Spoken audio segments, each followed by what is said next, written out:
Hello and welcome to Liz at Home and another Watercolor Wednesday.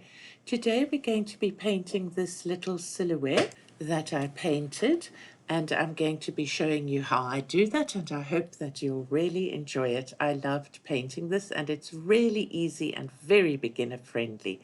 So let's get started. I'm using these Potentate watercolor postcards.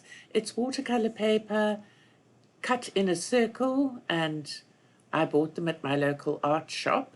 I'm not sure, I'll have a look and see if you can get them on Amazon, but they were not terribly expensive. It sometimes looks really nice when you paint something in a circle. These are small, so it's a quick little project to do and to enjoy. I've got my 2 jars of water. I just started using the one, so it's a little bit dirty. I'm painting an horizon line very lightly with pencil. I'm not painting, I'm drawing it. And then I'm wetting my mop brush, and I'm going to wet the top half where the sky is going to be. And this is because I'm going to paint it in what is known as a wet on wet technique. And I'm trying to decide which angle to put this at. So I gently remove too much of the pencil so that it doesn't shine through. You can't erase pencil after you've put watercolor over it, so it should be very light. And I'm making the top half of this little circle above the horizon line. I'm covering it with water, and you want that water to be a glistening sheen on the paper and not a lot of puddles. So if you've got too many puddles, just keep spreading the water with your brush until it sort of looks nice, or otherwise just wait a minute or two for it to soak in. It depends on where you live and how dry the area is. Now I'm activating some Daniel Smith French Ultramarine Blue, which I have in my little square palette, and I've mixed it into a very wet consistency with a lot of water, and I'm popping that on here and spreading it with the brush and leaving white spaces as well, so that you get the look of clouds.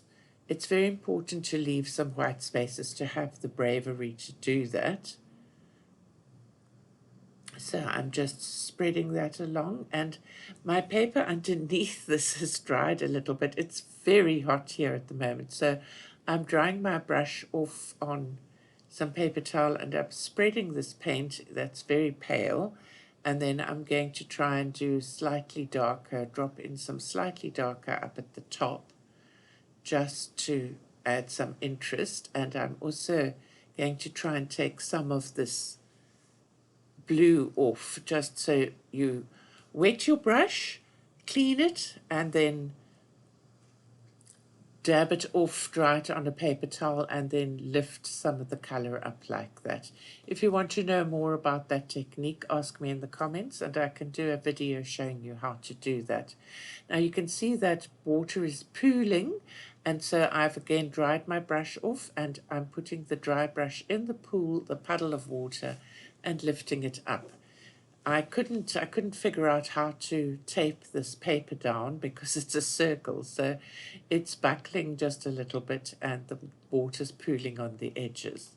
So once that's done, leave that to dry and come back to it when it's completely dry. I'm now going to be using some Daniel Smith Quinacridone Rose, and I'm activating it with my brush in the little half pan.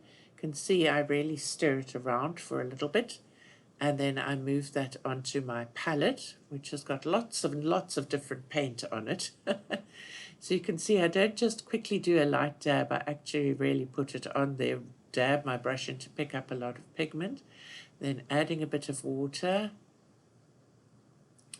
and just watering that down.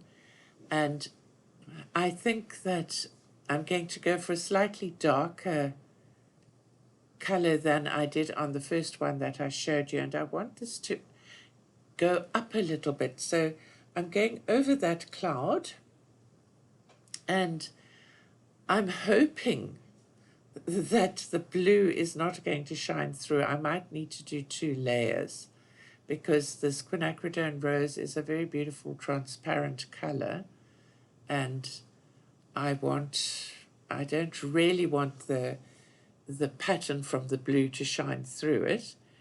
So I must just add some more water here to get the paint moving. And I'm going to bring that down.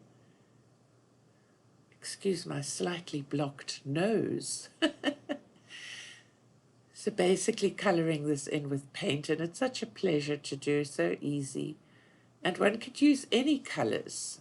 Basically, you could use a grey sky and a yellow ground. You could use a pink sky and a brown ground. You can make it, I wouldn't do the sea here because I want to do a silhouette of a tree.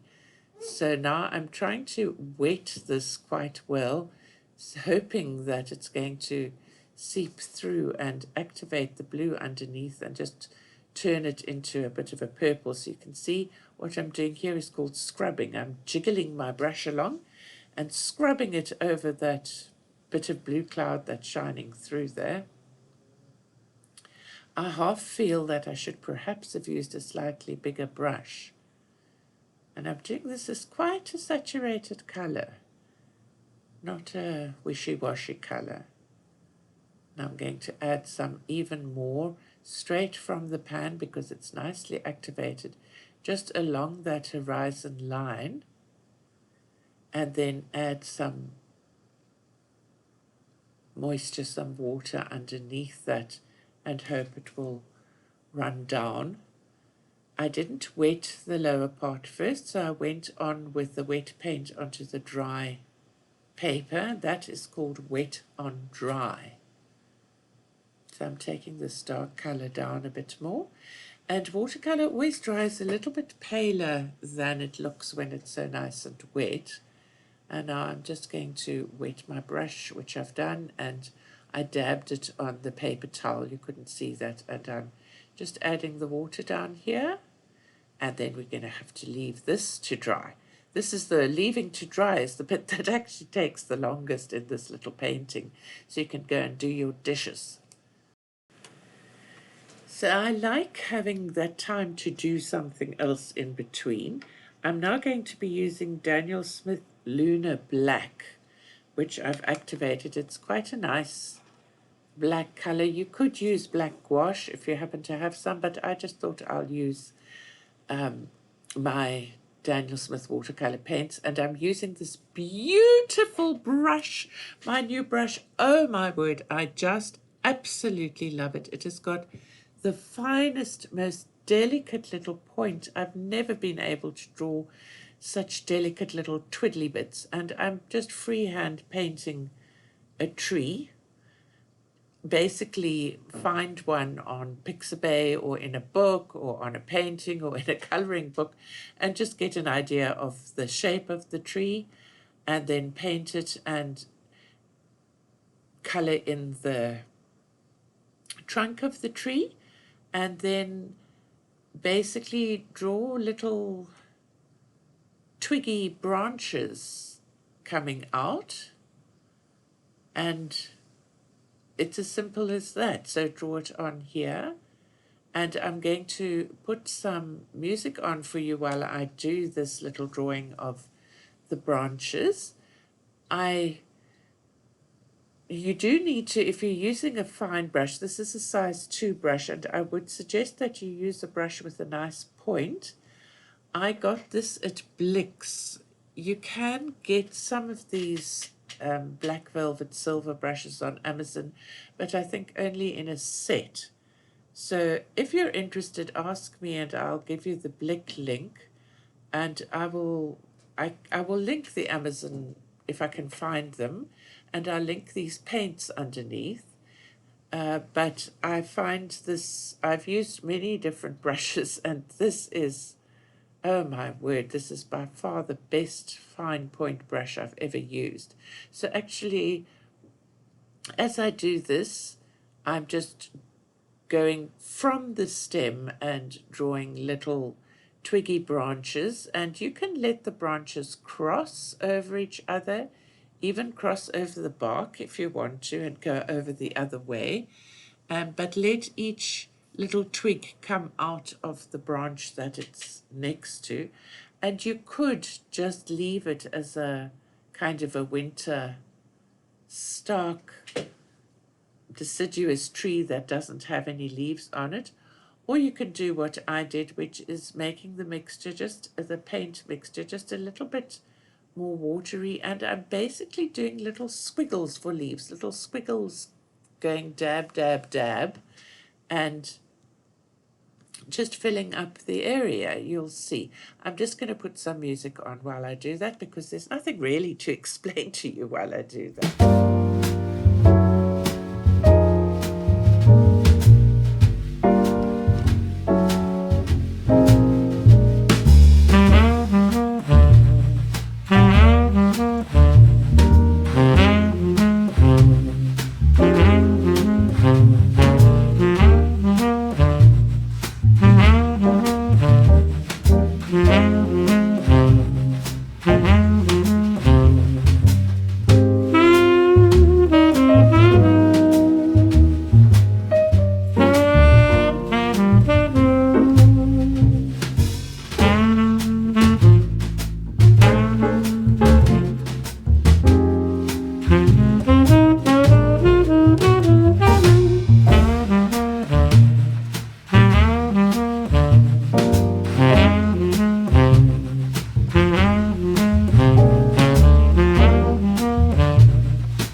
So now that you've done the dabbing, clean your brush and have it damp. Just dab it on a piece of paper towel and then draw that damp brush under the base of the tree, and it will pick up some of the black and just draw a little kind of shadow there that just somehow roots the tree into the ground.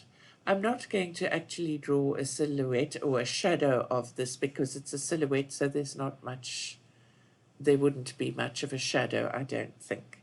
So I hope you've enjoyed painting this little image with me. I loved doing it, and I think it's turned out quite prettily. And I hope that I'll see you again next week in the following Watercolor Wednesday. Please leave me some comments, like, subscribe, share, and thank you very much for watching. I value you so much.